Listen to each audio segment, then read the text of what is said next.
What is up, you guys? Thank you so much for the response that I got about the black bean brownies that I did previously. I love them and I'm glad that some of you have made them. Send me some photos. Great to see you guys in the kitchen. Today we're going to be making crunchies, and of course we're going to be elevating it a little bit, adding some cranberries, some coconut flakes, and making it a little bit more nutritious. If you're South African and you're watching this, you know what a crunchy is. I'm not talking about the honeycomb covered with chocolate. I'm talking about the little treat that we used to get in high school during break time that's made out of oats and some have seeds in it. If you're not South African, I'm going to teach you how to make a crunchy. So I loved the flavor that the coconut sugar gave to our brownies that I made the other day. So I'm going to be using coconut sugar as a sweetener in this recipe. I'm also going to be adding a tiny little bit of molasses. Other ingredients for this recipe include coconut flour, coconut oil, I've got some oats, and I've got cranberries and coconut flakes. So I've made this recipe vegan friendly by replacing my butter with coconut oil.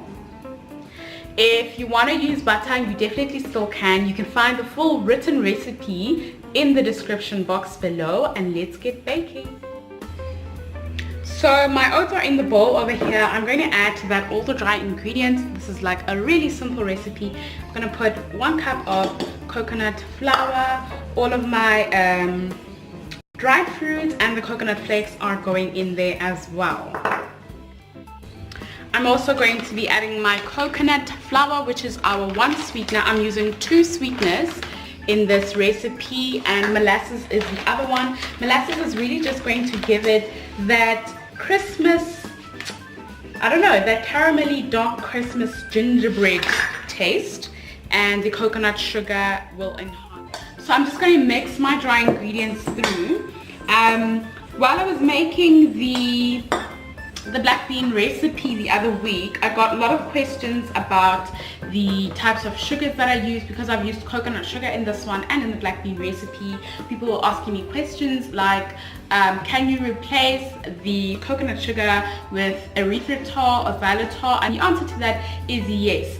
In my recipes, if there's a sugar that you want to use or that you've got on hand, I've never actually worked with stevia before, but xylitol and erythritol, you can literally replace the 1 cup of sugar for 1 cup of whichever other sweetener that you prefer to use. Now, in terms of things like liquid sweeteners, like we're going to use molasses, you've got to be quite aware of that, because they have different textures, they have different flavor. Honey gives a completely different flavor to something like molasses would, for example, and you don't want to replace 1 cup of coconut sugar with 1 cup of honey, because girl, you are gonna die from all that sugar. Okay, so this is what it all looks like. It's just all my dry ingredients are in there, and I'm going to add to that the coconut oil and the molasses. It's so hot here in South Africa that my coconut oil is no longer solid, but it is liquid, which is great. I don't need to melt my coconut oil in the microwave. Otherwise, just put your coconut oil in the microwave for a few seconds to get it to look like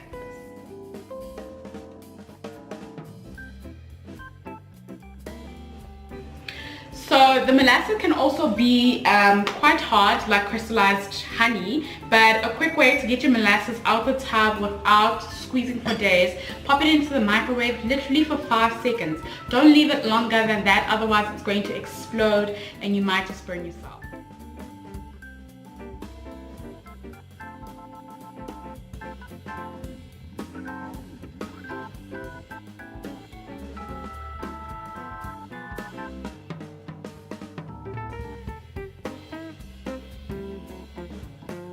Okay, so the molasses is going to go in next.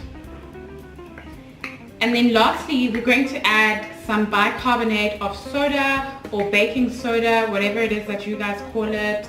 The baking soda is to give it a little bit of fluffiness.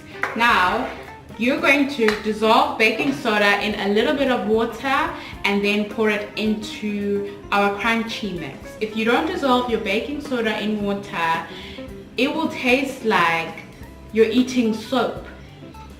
with every bite that you take, and we don't want to be eating soap.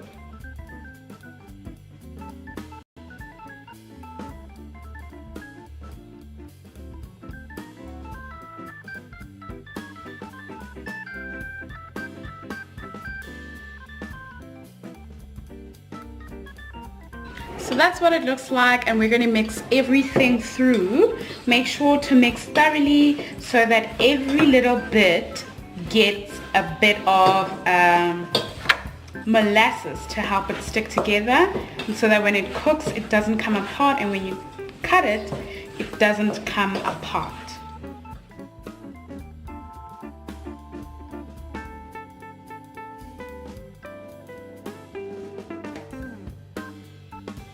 Okay, so I've prepped my trusty little loaf tin with some parchment paper. I've greased the sides a little bit with coconut oil to keep it vegan, and we're going to put our crunchy into this.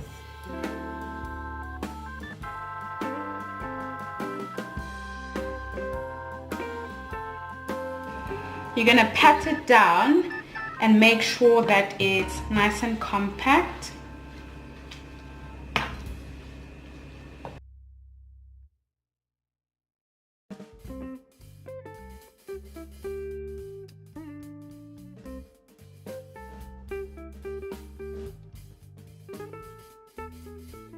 Okay, so this is ready to go into the oven. My oven is set at 150 degrees Celsius, but you will find all of that beautiful information in the written recipe in the description box. We're going to bake this for 20 minutes, and then we're going to cut it into squares and eat it.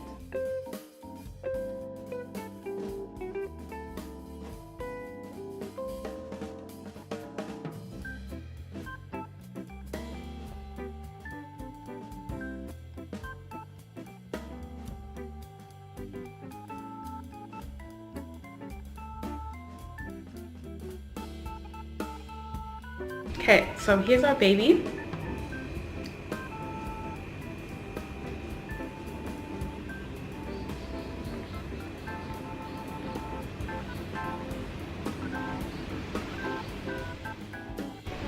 Okay, that's really delicious. It's crunchy on the outside and soft in the center, but it's all good. It brings back so many memories of eating this snack during our tea breaks in high school.